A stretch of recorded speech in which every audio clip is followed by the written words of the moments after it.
जी नमस्कार। स्वागत है आपका मीना वाटिका ऑनलाइन क्लासेस में।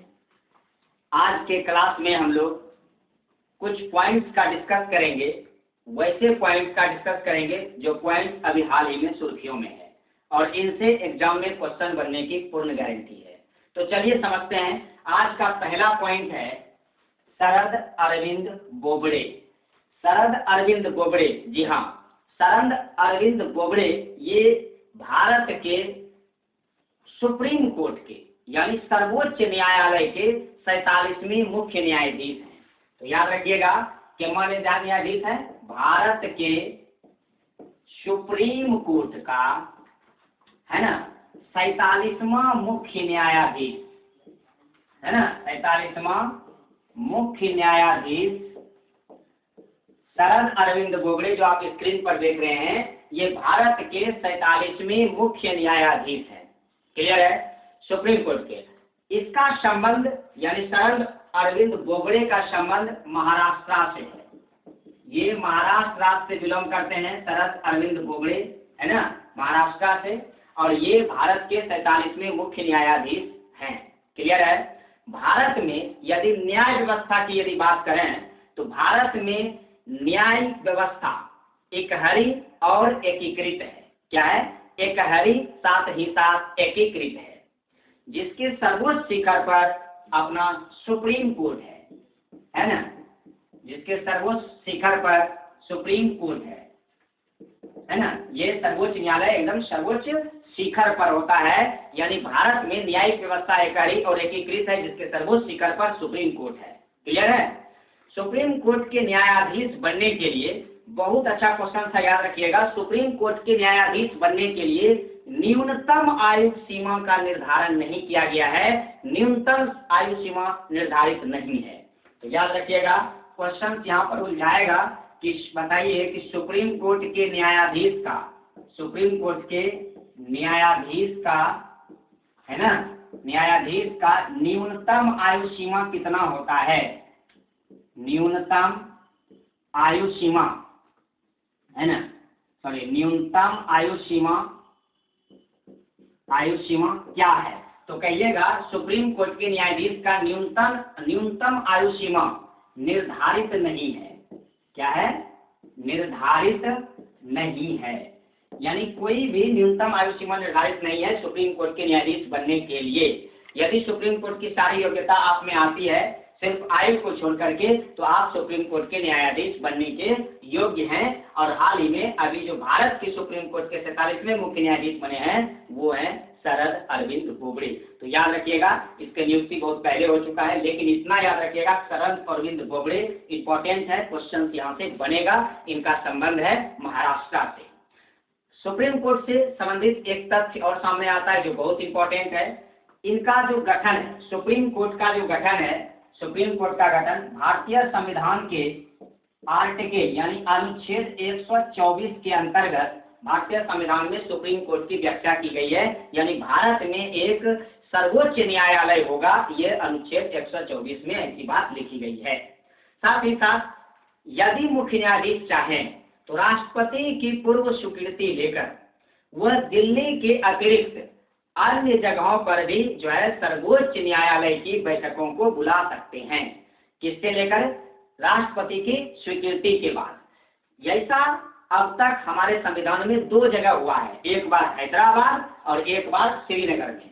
तो याद रखिएगा कि दिल्ली के अलावा, है ना, दिल्ली के अलावा हैदराबाद तथा, है ना, श्रीनगर में ऐसी बैठकें आयोजित की गई है। दिल्ली, हैदराबाद और श्रीनगर में ऐसी बैठकें आयोजित की गई है जो कि राष्ट्रपति की स्वीकृति के बाद जो है दिल्ली के अलावा मुख्य न्यायाधीश ने वहां पर बैठक बुलाया है, यानी हैदराबाद और श्रीनगर। यह क्वेश्चन एग्जाम में पूछा जाता है। क्लियर है? अब तक 2 ही जगह पर ऐसा किया गया है। तो याद रखिएगा, सुप्रीम कोर्ट यानी कि सर्वोच्च न्यायालय जो कि भारत में न्यायिक व्यवस्था का सर्वोच्च होता है, शिखर पर होता है, न्यायिक व्यवस्था से सर्वोच्च पर होता है। तो भारत के 47वें मुख्य न्यायाधीश अभी हाल ही में बने हैं कौन? शरद अरविंद बोबड़े। ये पूछेगा आपसे एग्जाम में और इसको आप लगा लीजिएगा। चलिए बात करते हैं आज का पॉइंट नंबर 2 का। आज का जो पॉइंट नंबर 2 है वह है जीआई टैग। जी हाँ, इससे क्वेश्चन एग्जाम में बनता है जीआई टैग। ध्यान से देखिएगा, जीआई टैग जो स्क्रीन पर देख रहे हैं आप, ज्योग्राफिकल इंडिकेशन। ज्योग्राफिकल इंडिकेशन अभी हाल ही में यहाँ पर हरमल मिर्च जो कि गोवा का है, हरमल मिर्च, गोवा के हरमल मिर्च को अभी हाल ही में जीआई टैग प्रदान किया गया है, गोवा के हरमल मिर्च को। साथ ही साथ गोवा के हरमल मिर्च से पहले इसी को ये क्या कहते हैं, एक और मिर्च था खोला मिर्च जो कि गोवा में ही है, जीआई टैग का दर्जा दिया गया है। साथ ही साथ खाजे भी गोवा का है, जिसे क्या किया गया है, एक आपका हरमल मिर्च हो गया गोवा का, एक होता है खाजे, है ना, एक होता है खोला मिर्च, इसे भी जीआई टैग का दर्जा दिया गया जो गोवा का है। एक है ना खाजे, यह भी काम गोवा का है जिसे जीआई टैग का दर्जा दिया गया है, यानी ज्योग्राफिकल इंडिकेशन का दर्जा दिया गया है। यहाँ से एग्जाम में क्वेश्चन बनेगा। अब मैं बात करता हूँ गोवा का। तो गोवा की राजधानी है पणजी। कहाँ है? गोवा की राजधानी पणजी है, जो कहाँ है, मांडवी नदी के किनारे है। मांडवी नदी के किनारे कई बार क्वेश्चन बनेगा कि गोवा की राजधानी पणजी किस नदी के किनारे है? मांडवी नदी के किनारे है। क्वेश्चन यहाँ पर बनेगा, मांडवी नदी के किनारे है गोवा। गोवा यदि बात करें क्षेत्रफल में सबसे छोटा राज्य, गोवा की यदि बात करें तो क्षेत्रफल में सबसे छोटा राज्य है, सबसे छोटा राज्य है। नहीं, गोवा क्षेत्रफल में सबसे छोटा राज्य है गोवा। यदि क्षेत्रफल में बात करें, क्वेश्चन एग्जाम में बनता है कि बताइए क्षेत्रफल की दृष्टि से सबसे बड़ा राज्य, या फिर क्षेत्रफल की दृष्टि से इन चारों राज्यों को क्रम से लगाया। ये क्वेश्चन एग्जाम में बन जाता है। तो कैसे बनाइएगा, ध्यान दीजिए। क्षेत्रफल की दृष्टि से सबसे बड़ा देश राजस्थान है, यानी नंबर 1 पर राजस्थान है। क्लियर है? नंबर 1 पर कौन है? राजस्थान है। नंबर 2 पर मध्य प्रदेश है। नंबर 2 पर कौन है? मध्य प्रदेश है। और नंबर 3 पर यह मध्य प्रदेश के बाद महाराष्ट्र, महाराष्ट्र के बाद उत्तर प्रदेश। तो याद रखिएगा, महाराष्ट्र नंबर 3 पर है, यूपी नंबर 4 पर है, गुजरात नंबर 5 पर है। लेकिन आपको याद रखना है 4 ही याद रखना है, ठीक है। यानी सबसे शिखर पर राजस्थान है, यानी क्षेत्रफल की दृष्टि से बात करें सबसे बड़ा राज्य राजस्थान, उसके बाद मध्य प्रदेश, उसके बाद महाराष्ट्र, उसके बाद उत्तर प्रदेश। यानी कि राम यदि याद रखते हैं, RMMU, रामू, ये ट्रिक है आपका रामू। देखिए यहाँ रामू में लिखते हैं ना, RA लिखते हैं, यहाँ पर क्या हो गया RMMU। देखिए रामू का उच्चारण आ रहा है ना। तो यहाँ पर क्या होगा, राजस्थान, राजस्थान के बाद MP, MP के बाद महाराष्ट्र, महाराष्ट्र के बाद यूपी। क्लियर है?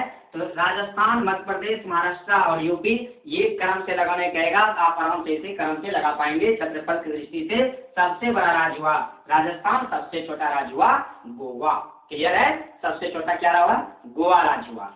अब मैं यदि गोवा की बात करूं, गोवा पहले पुर्तगालियों के कब्जे में था। किसके कब्जे में था? पुर्तगालियों के कब्जे में। तो गोवा मुक्ति हुआ, गोवा मुक्ति दिवस मनाता है। जब पुर्तगालियों से यह आजाद हुआ तो इन्होंने मुक्ति दिवस मनाया। गोवा मुक्ति दिवस प्रत्येक वर्ष 19 दिसंबर को मनाया जाता है। गोवा मुक्ति दिवस प्रत्येक वर्ष 19 दिसंबर को मनाया जाता है। क्लियर है? गोवा क्रांति दिवस, ये भी क्वेश्चन एग्जाम में इंपॉर्टेंट है, पूछा जाता है।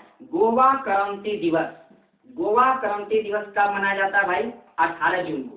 गोवा क्रांति दिवस कब मनाया जाता है? 18 जून को मनाया जाता है गोवा क्रांति दिवस।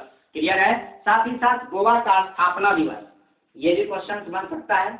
स्थापना दिवस है ना, गोवा का स्थापना दिवस 30 मई को। गोवा का स्थापना दिवस कब? 30 मई को मनाया जाता है। क्लियर है? गोवा की यदि बात करें, गोवा में एक अंतर्राष्ट्रीय हवाई अड्डा है जिसका नाम है दाबोलिम अंतर्राष्ट्रीय हवाई अड्डा। तो याद रखिएगा क्या नाम है? दाबोलिम अंतर्राष्ट्रीय हवाई अड्डा, है ना। ये क्वेश्चन एग्जाम में बनेगा कि दाबोलिम अंतर्राष्ट्रीय हवाई अड्डा किस राज्य में पड़ता है? कहिएगा गोवा राज्य में पड़ता है। कहाँ पड़ता है? गोवा राज्य में। दाबोलिम अंतर्राष्ट्रीय हवाई अड्डा कहाँ है? तो गोवा राज्य में है। क्लियर है? साथ ही साथ भगवान महावीर नेशनल पार्क, नहीं तो भगवान महावीर नेशनल पार्क कहाँ है? भगवान महावीर नेशनल पार्क भी गोवा में है। नेशनल पार्क कहाँ है? गोवा में ही है ना। भगवान महावीर नेशनल पार्क कहाँ है? गोवा में है। साथ ही साथ गोवा का एक और कंफ्यूजन क्वेश्चन बनता है जो आपको मैं क्लियर कर देता हूँ। Doctor Salim Ali bird sanctuary, doctor Salim Ali bird sanctuary जो गोवा में पड़ता है, लेकिन doctor Salim Ali national park पूछेगा तो कहिएगा जम्मू कश्मीर में पड़ता है। डॉक्टर देखिए सलीम अली वर्ल्ड सेंचुरी है ना, वर्ल्ड सेंचुरी, ध्यान से देखिएगा, वर्ल्ड सेंचुरी ये पड़ता है गोवा में, ठीक है। लेकिन doctor Salim Ali national park पूछे, डॉक्टर देखिए doctor Salim Ali national park पूछे, नेशनल पार्क है ना, तब कहिएगा कि ये जम्मू एंड कश्मीर में है। कहाँ है? जम्मू एंड कश्मीर में है doctor Salim Ali national park. और यदि ये कहते हैं कि doctor Salim Ali bird sanctuary कहाँ है, तब आप कहेंगे कि गोवा में है। क्लियर हुआ? चीजों को अच्छी तरीका से समझ रहे हैं, एकदम बिल्कुल अच्छी तरीका से समझते चलेंगे। Doctor Salim Ali national park Jammu Kashmir में, जबकि doctor Salim Ali bird sanctuary कहाँ है? तो गोवा में है। साथ ही साथ देश का पहला जीआई स्टोर शुरू करने वाला गोवा राज्य बना है। देश का सबसे पहला राज्य है जिन्होंने क्या किया? जीआई स्टोर शुरू किया है। साथ ही साथ सौर ऊर्जा पर आधारित जल टैक्सी की शुरुआत गोवा राज्य ही किया है। क्लियर है? तो इस तरह से गोवा राज्य अभी हाल ही में जीआई टैग के कारण गोवा राज्य सुर्खियों में आया, चर्चा में आ गया। यानी हर्बल मिर्च जो गोवा का है उसे जीआई टैग का प्रदान किया गया। जीआई टैग जो स्क्रीन पर आप देख रहे हैं यानी ज्योग्राफिकल इंडिकेशन, इसका फुल फॉर्म होता है। क्लियर है? अब मैं चलता हूँ नेक्स्ट पॉइंट नंबर 3 पर। देखिए पॉइंट नंबर 3 क्या है, बहुत ही इंपॉर्टेंट है। पॉइंट नंबर 3 एक सर्च इंजन का मैं बात करूंगा जिसका नाम है गूगल। अब देखिए गूगल से तो हर लोग परिचित होंगे, नहीं गूगल से तो हर लोग परिचित होंगे, और ये सुर्खियों में क्यों आया, इसका क्या वजह है, इसे समझते हैं। चलिए बात करते हैं पॉइंट नंबर 3 का। गूगल, गूगल जो आप स्क्रीन पर देख रहे हैं गूगल है ना, ये गूगल। अब ये चर्चा में क्यों है? गूगल एक प्रकार का सर्च इंजन है, आपको पता होगा, कई बार पूछ लेता है कि गूगल इनमें से क्या है, कहिएगा एक प्रकार का सर्च इंजन है। तो गूगल ने भारत में 10 बिलियन अमेरिकी डॉलर निवेश करने की घोषणा अभी हाल ही में किया है। तो याद रखिएगा गूगल ने क्यों क्या किया है, भारत में अभी हाल ही में है ना, भारत में अभी हाल ही में 10 बिलियन है ना, 10 बिलियन अमेरिकी डॉलर, यूएस डॉलर है ना, 10 बिलियन अमेरिकी डॉलर अभी हाल ही में निवेश करने की घोषणा किया है जो है गूगल ने, कि 10 बिलियन अमेरिकी डॉलर जो भारत में है निवेश किया जाएगा, किसके द्वारा? गूगल के द्वारा है ना। 10 बिलियन अमेरिकी डॉलर एकदम इंपॉर्टेंट है, याद रखिएगा है ना। 10 बिलियन अमेरिकी डॉलर जो कि भारत में जो है निवेश करने की घोषणा गूगल के द्वारा किया गया है। गूगल की यदि बात करें, गूगल एक सर्च इंजन है। गूगल क्या है? एक सर्च इंजन है, पता होगा आप लोगों को, यह सर्च इंजन है, कई बार इससे क्वेश्चन एग्जाम में आ चुका है। साथ ही साथ कहता है इनमें से कौन सर्च इंजन नहीं है, इस तरह का भी क्वेश्चन बना दिया जाता है। तो याद रखिएगा गूगल के साथ साथ और भी सर्च इंजन है, जैसे बिंग, याद रखिएगा मैं बता रहा हूँ, बिंग है ना, बाइडू है ना, ऑल है ना, आस्क, ये सब सर्च इंजन है। डक डक गो ये एक सर्च इंजन है ना। डक डक गो भी सर्च इंजन हो गया है ना, ये बाइडू भी सर्च इंजन हो गया। याहू भी सर्च इंजन है, याहू सर्च इंजन है। साथ ही साथ ये क्या कहते हैं, ऑल हो गया, आस्क हो गया, बिंग हो गया, बाइडू हो गया, याहू हो गया। हाँ, यानडेक्स ये भी क्या है? एक सर्च इंजन है। तो ये जितना मैंने आपको लिखा ना, ये सर्च इंजन है। पूछेगा इनमें से कौन सर्च इंजन नहीं है, तो ध्यान दीजिएगा अच्छी तरीका से कि गूगल भी सर्च इंजन है, Bing search engine, Baidu search engine, all search engine, ask search engine, DuckDuckGo search engine, Yahoo search engine है, और याहू के साथ साथ यानडेक्स क्या है? सर्च इंजन है, ये याद रखिएगा। यानडेक्स भी क्या है? सर्च इंजन है। अब मैं चर्चा गूगल का कर रहा था, तो गूगल की यदि बात करें, इसकी स्थापना सितंबर 1998 में हुआ था। ये गूगल कब स्थापित हुआ? सितंबर 1998 में। गूगल कब स्थापित हुआ? सितंबर 1998 में, जिसका हेड क्वार्टर पड़ता है, इसका हेड क्वार्टर कहाँ पड़ता है? कैलिफोर्निया। कैलिफोर्निया कहाँ पड़ता है? कैलिफोर्निया। और कैलिफोर्निया कहाँ है? अमेरिका में है। कहाँ है? कैलिफोर्निया अमेरिका में है। और यहीं पर गूगल अमेरिका की कंपनी है, जिसका हेड क्वार्टर है कैलिफोर्निया में, स्थापित हुआ सितंबर 1998 में। इसके संस्थापक सर्गेई ब्रिन और लैरी पेज है। ये तो आपको पता होना चाहिए। गूगल के संस्थापक कौन है? आप यूजर हैं, यूज करते हैं, तो जानिए इसके संस्थापक कौन है? सर्गेई ब्रिन, सर्गेई है ना, सर्गेई ब्रिन और लैरी पेज, और लैरी पेज। सर्गेई ब्रिन और लैरी पेज इनके संस्थापक हैं। साथ ही साथ अभी हाल में यदि इसके सीईओ की बात करें तो सुंदर पिचई गूगल के अभी सीईओ हैं। ये भी याद रखिएगा। गुंजल ना, तो कौन है? सुंदर पिचई, जो कि गूगल के सीईओ हैं। तो क्लियर हुआ? अच्छी तरीका से समझे। तो गूगल क्यों चर्चा में है? क्यों? क्योंकि गूगल ने अभी हाल ही में भारत में 10 बिलियन अमेरिकी डॉलर निवेश करने की घोषणा की है।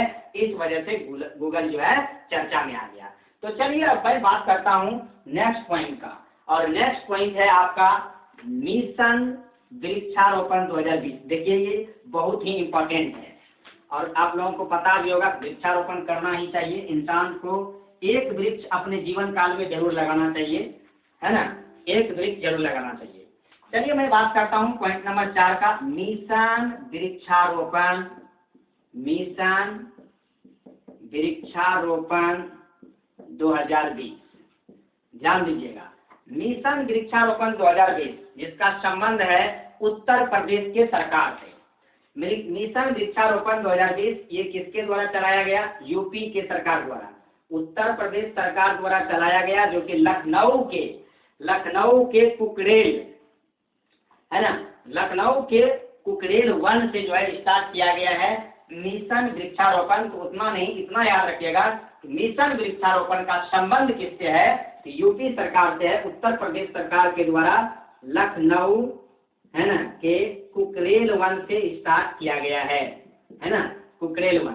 तो इतना कुकरेल वन याद रहे न रहे, लेकिन ये याद होना चाहिए कि जो मिशन वृक्षारोपण है इसका संबंध किस राज्य सरकार से है? तो कहिएगा उत्तर प्रदेश के राज्य सरकार से है। और इस कार्यक्रम के तहत 25 करोड़ से अधिक पौधे लगाए जाएंगे पूरे उत्तर प्रदेश राज्य में। कितना लगाए जाएंगे? 25 करोड़ से अधिक, 25 करोड़ से अधिक जो है प्लांट लगाए जाएंगे उत्तर प्रदेश राज्य में। क्लियर है? और यह जो है स्टार्ट किया गया है मिशन वृक्षारोपण 2020 उत्तर प्रदेश के द्वारा। क्लियर है? यदि बिहार पूछता है, बिहार में प्यार का पौधा लॉन्च किया गया था, प्यार का पौधा, तो याद रखिएगा उसका भी संबंध यही था वृक्षारोपण। यहाँ भी संबंध है वही वृक्षारोपण 2020, वृक्षारोपण 2020 ये लखनऊ से है। समझ गए? यानी कि उत्तर प्रदेश सरकार से है। यदि मैं उत्तर प्रदेश की बात करूं, उत्तर प्रदेश के बारे में तो मैंने आपको बहुत कुछ बताया भी था। चलिए कुछ आज भी मैं बता देता हूं आपको। जैसे दुग्धवा राष्ट्रीय उद्यान, चंद्रप्रभा अभ्यारण्य, ये सब के सब कहाँ है? यूपी में है। दुधवा, याद रखिएगा, दुधवा राष्ट्रीय उद्यान, है ना, दुधवा राष्ट्रीय उद्यान, ठीक है। चंद्रप्रभा दुधवा राष्ट्रीय उद्यान, है ना, दुग्धवा राष्ट्रीय उद्यान हो गया, चंद्रप्रभा अभ्यारण्य हो गया, रिहंद परियोजना हो गया। ये सब के सब कहाँ है? यूपी में है। यूपी में बाघ रिजर्व है, जो कई बार क्वेश्चन एग्जाम में बन चुका है। यूपी में बाघ रिजर्व, देखिए ध्यान से, यूपी का बाघ रिजर्व की मैं बात करता हूँ। यूपी का बाघ रिजर्व का सबसे पहले दुधवा बाघ रिजर्व यूपी में ही है। पीलीभीत जो बाघ रिजर्व है, आमनगढ़ बाघ रिजर्व है ना, दूसरा है आमनगढ़ बाघ रिजर्व, है ना, साथ ही साथ पीलीभीत, है ना, पीलीभीत बाघ रिजर्व है, जो कहाँ पड़ता है? यूपी में पड़ता है। क्लियर है? कहाँ पड़ता है? यूपी में पड़ता है। साथ ही साथ यूपी में 2 अंतर्राष्ट्रीय हवाई अड्डा है, एक है लखनऊ में, एक है बनारस में। एक है लखनऊ में, एक बनारस में। बनारस में यदि बात करें तो लाल बहादुर शास्त्री अंतर्राष्ट्रीय हवाई अड्डा, क्वेश्चन एग्जाम में बनता है। यूपी में 2 अंतर्राष्ट्रीय हवाई अड्डा हैं, पहला है लाल बहादुर शास्त्री अंतर्राष्ट्रीय हवाई अड्डा, लाल बहादुर शास्त्री अंतर्राष्ट्रीय हवाई अड्डा, है ना, अंतर्राष्ट्रीय हवाई अड्डा। ये कहाँ पड़ता है भाई? लाल बहादुर शास्त्री अंतर्राष्ट्रीय हवाई अड्डा पड़ता है बनारसी में, है ना, बनारसी में। कहाँ पड़ता है? बनारस में पड़ता है लाल बहादुर शास्त्री हवाई अड्डा। और दूसरा जो है हवाई अड्डा है ये पड़ता है चौधरी चरण सिंह हवाई अड्डा, जो पड़ता है लखनऊ में। याद रखिएगा, चौधरी चरण सिंह अंतर्राष्ट्रीय हवाई अड्डा, चौधरी चरण सिंह अंतर्राष्ट्रीय हवाई अड्डा कहाँ पड़ता है भाई? ये लखनऊ में पड़ता है। यानी यूपी का ये तो महत्वपूर्ण अंतर्राष्ट्रीय हवाई अड्डा है। क्लियर है? जो कहाँ पड़ता है? यूपी में पड़ता है। अच्छी तरीका से समझते चलेंगे। यूपी का क्वेश्चन एग्जाम में बनता है। यदि क्षेत्रफल की दृष्टि से बात करें, अभी मैं तुरंत मैं आपको बता रहा हूँ कि क्षेत्रफल में सबसे बड़ा राजस्थान है, दूसरे नंबर पर मध्य प्रदेश है, तीसरे नंबर पर महाराष्ट्र है, चौथा नंबर पे यूपी आता है। जो कि जनसंख्या को पूछे तो यूपी है ज्यादा, लेकिन क्षेत्रफल पे मुझे पूछे तो चौथा नंबर पर यूपी का स्थान आता है। सबसे छोटा क्षेत्रफल में गोवा है, जो मैं आपको अभी तुरंत बताया हूँ। अब मैं बात करता हूँ पॉइंट नंबर 5 का। पॉइंट नंबर 5 में एलपीजी गैस कनेक्शन है। अब समझते हैं LPG gas connection. Point number 5 जो स्क्रीन पर आप देख रहे हैं, देखिए एलपीजी गैस कनेक्शन यानी लिक्विफाइड पेट्रोलियम गैस। इससे क्वेश्चन एग्जाम में बनता है लिक्विफाइड पेट्रोलियम गैस। ध्यान से देखिएगा, बात करता हूँ पॉइंट नंबर 5 का, एलपीजी गैस कनेक्शन। अभी हाल ही में एलपीजी गैस कनेक्शन यानी कि देश का पहला राज्य बना है जो कि अपने राज्य के हर घर में, अपने राज्य के हर घर में एलपीजी गैस कनेक्शन बनाया है। एक भी घर नहीं छूटा हुआ है। वह राज्य है हिमाचल प्रदेश। याद रखिएगा, वह राज्य कौन सा है? एचपी है, हिमाचल प्रदेश, जो कि अपने राज्य के हर घर में एलपीजी कनेक्शन को लगा दिया है। यानी यूं कहें कि प्रधानमंत्री उज्ज्वला योजना जो 1 मई 2016 को चलाया गया था, याद कीजिए, प्रधानमंत्री उज्ज्वला योजना, प्रधानमंत्री उज्ज्वला योजना, है ना, यही चलाया गया था ना, इसी के तहत में गैस दिया जा रहा था। इसका प्रारंभ कब हुआ था? 1 मई 2016 को प्रारंभ किया गया था प्रधानमंत्री उज्ज्वला योजना, है ना। कब प्रारंभ किया गया था? 1 मई 2016 को प्रारंभ किया गया था, है ना। इसी के तहत पूरा गैस कनेक्शन दिया जा रहा था। तो इससे जो परिवार छूट गए थे, जिन पर उसको कवर करने के लिए, जो परिवार छूट गए थे जिनको गैस कनेक्शन नहीं मिला था, उसको कवर करने के लिए हिमाचल प्रदेश की सरकार ने, यानी हिमाचल प्रदेश की सरकार ने हिमाचली गृहिणी योजना शुरू की। हिमाचली गृह योजना शुरू करके इन्होंने क्या किया कि हिमाचल प्रदेश के हर घर में एलपीजी गैस कनेक्शन दिया। इस वजह से भारत का पहला राज्य जहाँ की हर घर में एलपीजी कनेक्शन दिया गया वह हुआ हिमाचल प्रदेश। और हिमाचल प्रदेश क्या हो गया? सुर्खियों में आ गया, चर्चा में आ गया। हिमाचल प्रदेश की यदि बात करें, हिमाचल प्रदेश की राजधानी शिमला है। शिमला एक पर्वतीय स्टेशन है, हिल स्टेशन के नाम से प्रसिद्ध है। क्वेश्चन यहाँ पर बनेगा। शिमला की यदि बात करें तो थल सेना के ट्रेनिंग कमांड का भी मुख्यालय कहाँ पड़ता है? शिमला में ही पड़ता है ना। कहाँ पड़ता है? शिमला में ही पड़ता है थल सेना के ट्रेनिंग कमांड का मुख्यालय। तो क्लियर है, इन चीजों को समझे। एलपीजी से संबंधित हो गया यहाँ हिमाचल प्रदेश, क्योंकि हिमाचल प्रदेश देश का पहला राज्य है जहाँ की हर घर में बिजली कनेक्शन दिया गया। और ये 1 मई 2016 को उज्ज्वला, प्रधानमंत्री उज्ज्वला योजना शुरुआत की गई थी इसी के तहत। क्लियर है। अब मैं बात करता हूँ पॉइंट नंबर 6 की। पॉइंट नंबर 6 में एक वायरस का चर्चा करेंगे। पिछले क्लास में मैंने आपको अच्छी तरीका से बताया कि कोविड-19 का वैक्सीन लॉन्च किया था रूस ने, जिसका नाम रखा था स्पुतनिक 5। अब देखिए क्या होता है, उसका भी लेटेस्ट जब अपडेट आएगा तो मैं भी उसका चर्चा मैं आपसे करूंगा। अभी फिलहाल मैं पॉइंट नंबर 6 की बात करता हूँ। पॉइंट नंबर 6 में एक वायरस है, यारा वायरस। एक वायरस का है जिसका नाम है यारा वायरस। यारा वायरस, यारा वायरस नहीं। अब ये यारा वायरस क्या है? ये ब्राजील में है, ब्राजील का यारा वायरस है। अब ये यारा वायरस क्या करता है, देखिए इसकी स्थिति क्या है, इसे समझते हैं। फरवरी 2020 की घटना है। 2020 में, फरवरी 2020 में, यानी ब्राजील के एक झील में ब्राजील के शोधकर्ताओं द्वारा एक वायरस की खोज की गई है जिसका नाम रखा है यारा वायरस, है ना। ये यारा वायरस नाम रखा गया है। यारा वायरस जो है संक्रमित करता है अमीबा को। किसको संक्रमित करता है? अमीबा को संक्रमित करता है ना? इसे संक्रमित करता है अमीबा को। इसे जो है मनुष्य को कोई खतरा नहीं है यारा वायरस से। यारा वायरस जो है अमीबा को संक्रमित करता है। इसका संक्रमण जो होता है वह अमीबा को ज्यादा प्रभावित करता है, अमीबा इससे प्रॉब्लम में फंसता है। तो कहने का मतलब है कि ब्राजील के एक झील में क्या किया गया है, यारा वायरस की खोज की गई है। वहां के शोधकर्ताओं के द्वारा जो अमीबा को संक्रमित करता है, मनुष्य को संक्रमित नहीं करता है। याद रखिएगा, क्वेश्चन यहाँ पर घुमा के बनाएगा। यारा वायरस बताइए किसे संक्रमित करता है, तुरंत ब्रेन में जाएगा कोई ना कोई मनुष्य को समर्पित जो है संक्रमित करता होगा, तो मनुष्य लगा दीजिएगा। मनुष्य नहीं लगाइएगा, मनुष्य को कोई हानि नहीं पहुंचाता है ये कोरोना वायरस की तरह। ये सिर्फ पहुंचाता किसको हानि पहुंचाता है? अमीबा को। यानी इसका संक्रमण सिर्फ अमीबा में होता है, इसका नाम है यारा वायरस। जब इसका रिलेशन किससे हो गया, याद रखिएगा, ब्राजील से। किससे इसका रिलेशन हुआ? ब्राजील के। ब्राजील से रिलेशन हो गया यारा वायरस का। क्लियर है? अब मैं बात करता हूँ कुछ बुक्स का जो एग्जाम के पॉइंट ऑफ व्यू से बहुत इंपॉर्टेंट है। ये बुक्स ध्यान दीजिएगा, ये बुक्स का मैं बात कर रहा हूँ पॉइंट नंबर 7 में बुक्स की चर्चा कर रहा हूँ। कुछ बुक्स है जो एग्जाम में क्वेश्चन पूछा जाता है, जैसे हिमालयन ओडिसी के लेखक हैं वीरेंद्र कुमार। हिमालयन ओडिसी, ध्यान दीजिएगा, हिमालयन ओडिसी ये पुस्तक है ना। इस पुस्तक के लेखक हैं वीरेंद्र कुमार। मैं आपको बार बार कह रहा हूँ, वही चीज मैं बताऊंगा आपको, वीरेंद्र कुमार, वही चीज मैं आपको बताऊंगा जो आपके एग्जाम की दृष्टि से इम्पोर्टेंट है ना। वैसे भी आप देखते ही हैं कि थंबनेल में इम्पोर्टेंट लगाते हैं, इम्पोर्टेंट करेंट अफेयर्स। जी हाँ, ये करेंट अफेयर्स पूरा आप देख लीजिए, सारा सेशन आप देखते चले जाइए, फिर आप किसी एग्जाम में चले जाइए, उस एग्जाम में 10 करेंट अफेयर्स तो एनी हाउ आप मारिएगा ही मारिएगा, ये विश्वास मैं आपको दिलाता हूँ। नहीं तो सारा स्टूडेंट गवाह है, उनसे आप पूछ सकते हैं, सारे क्वेश्चन एग्जाम में आते हैं और आ भी रहे हैं, आएंगे भी। इसलिए आप बिल्कुल स्किप ना करिए, इसे देखने की एकदम जरूरत है। चलिए देखते हैं। हिमालयन ओडिसी पुस्तक के लेखक हैं वीरेंद्र कुमार।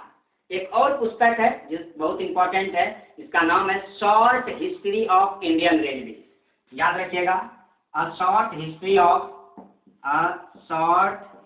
ऑफ है ना, हिस्ट्री ऑफ इंडियन रेलवे है ना, Indian railway, A short history of Indian railway. मैं बात करता हूँ a short of history of Indian railway का। इनके लेखक हैं राजेंद्र बी अकेलेकर। देखिए इनके लेखक कौन है? राजेंद्र बी अकेलेकर। यह क्वेश्चन एग्जाम में बन चुका है, बनता है एकदम। राजेंद्र बी अकेलेकर, राजेंद्र बी अकेलेकर, इनके द्वारा लिखा गया है a short history of Indian railway. Clear है? A short history of Indian railway, Rajendra B Akalekar. Himalayan odyssey Virendra Kumar का है। क्लियर है? हिमालयन ओडिसी किसका है? वीरेंद्र कुमार का है। अब बात करता हूं कि अ short history of Indian railway, यह एक पुस्तक है। इसमें वर्णन जो है वह ब्रिटिश काल से ही है, जैसे 1830 से, यानी ब्रिटिश काल से आज तक में भारतीय रेलवे की विकास यात्रा का उल्लेख है कि भारतीय रेलवे में क्या विकास हुआ है 1830 से लेकर के आज तक 2020 तक। मतलब उसमें क्या क्या वर्णित है ये बताया गया है कि रेलवे का विकास किस प्रकार हुआ है ब्रिटिश काल से लेकर के अभी तक। इसका वर्णन जो है ये अ short history of Indian railway में किया गया है, जिसका लेखक है राजेंद्र बी अकेलेकर। अब मैं थोड़ी सी चर्चा करता हूँ रेलवे का। तो रेलवे तो आप समझते हैं, इसकी शुरुआत 16 अप्रैल 1853 को हुआ था। कब हुआ था? 16 अप्रैल 1853 को रेलवे प्रारंभ हुआ है। कब प्रारंभ हुआ है? 16 अप्रैल 1853 को रेलवे जो है प्रारंभ हुआ है। इसे समझते हैं अच्छी तरीका से। देखिए इनसे क्वेश्चन एग्जाम में बनता है। अब मैं बात करता हूँ रेलवे जो शुरुआत में चली 16 अप्रैल 1853 को मुंबई से थाने चली थी। कहाँ से कहाँ तक चली थी? मुंबई से थाने।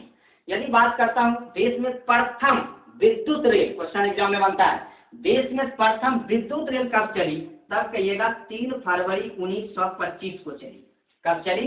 3 फरवरी 1925 से प्रथम जो है विद्युत रेल चली, जिसका नाम, ये चली थी कहाँ से कहाँ तक? मुंबई वीटी से कुल्ला तक, जिसका नाम था डेक्कन क्वीन। जिसका नाम क्या था? डेक्कन क्वीन। तो याद रखिएगा, प्रथम विद्युत रेल, भारत में प्रथम विद्युत रेल जो चली थी वह चली थी 3 फरवरी 1925 को, और उस रेल का नाम था डेक्कन क्वीन। क्लियर है? अब मैं बात करता हूँ कि भारतीय रेलवे एक्ट, क्वेश्चन आता है भारतीय रेलवे एक्ट कब पारित हुआ। ध्यान दीजिएगा, भारतीय रेलवे एक्ट कब पारित हुआ। रेलवे एक्ट, भारतीय रेलवे एक्ट कब पारित हुआ। 1890 में पारित हुआ। भारतीय रेलवे एक्ट कब पारित हुआ। 1890 में। रेलवे बोर्ड का गठन मार्च 1905 में किया गया था। ये क्वेश्चन एग्जाम में पूछा जाता है। रेलवे बोर्ड का गठन, रेलवे बोर्ड का गठन है ना, रेलवे बोर्ड का जो गठन किया गया वह किया गया था मार्च 1905 में। उस समय जो गवर्नर थे कर्जन थे, लॉर्ड कर्जन थे। लॉर्ड कर्जन के समय ही 1905 में जो है रेलवे बोर्ड का गठन हुआ। भारतीय रेलवे एक्ट पारित हुआ था 1890 में। साथ ही साथ रेलवे का राष्ट्रीयकरण, ये क्वेश्चन पूछा जाता है, रेलवे का राष्ट्रीयकरण 1950 में किया गया है ना। रेलवे का राष्ट्रीयकरण 1950 में, रेलवे बोर्ड का गठन मार्च 1905 में, कर्जन के समय भारतीय रेलवे एक्ट पारित हुआ 1890 में। क्लियर है। अब बात करते हैं मेट्रो रेल का। मेट्रो रेल से क्वेश्चन एग्जाम में बनता है। सबसे पहली मेट्रो जो कि 1984 में चली कोलकाता में, याद रखिएगा 1984 में चली कोलकाता में, कोलकाता में। क्लियर है। उसके बाद चली दिल्ली में 2002 में। उसके बाद कहाँ चली, दिल्ली में 2002 में। फिर चली बेंगलोर में 2011 में, है ना। कहाँ चली, बेंगलुरु में 2011 में। और फिर चली 2014 में, है ना। 2014 में कहाँ चली, मुंबई में। कहाँ चली, मुंबई में। क्लियर हो रहा है, एकदम अच्छी तरीका से समझेंगे। 1984 में सबसे पहले कोलकाता में मेट्रो रेल चली, फिर 2002 में दिल्ली में, फिर 2011 बेंगलुरु में और 2014 में मुंबई में। मुंबई में एक और चला था मोनो रेल, जो कि एक पटरी पर चलने वाली रेलगाड़ी। ध्यान दीजिएगा, मोनो रेल बहुत बार एग्जाम में पूछा गया था जिस समय स्टार्ट हुआ था, इसीलिए अच्छी तरीका से याद रखिएगा। मोनो रेल, मोनो रेल का परिचालन जो है ना, मोनो रेल का परिचालन जो हुआ था 2014 में हुआ था। शायद डेट था 1 फरवरी 2014, है ना। तो मोनो रेल का प्रारंभ 1 फरवरी 2014 को प्रारंभ किया गया था, है ना। मोनो रेल का प्रारंभ किया गया 1 फरवरी 2014 को। कहाँ प्रारंभ किया गया था, मुंबई में प्रारंभ किया गया था। क्लियर है, एकदम बिल्कुल अच्छे तरीका से समझते चलेंगे। धीरे धीरे करके हम लोग हर चीज समझ लेंगे।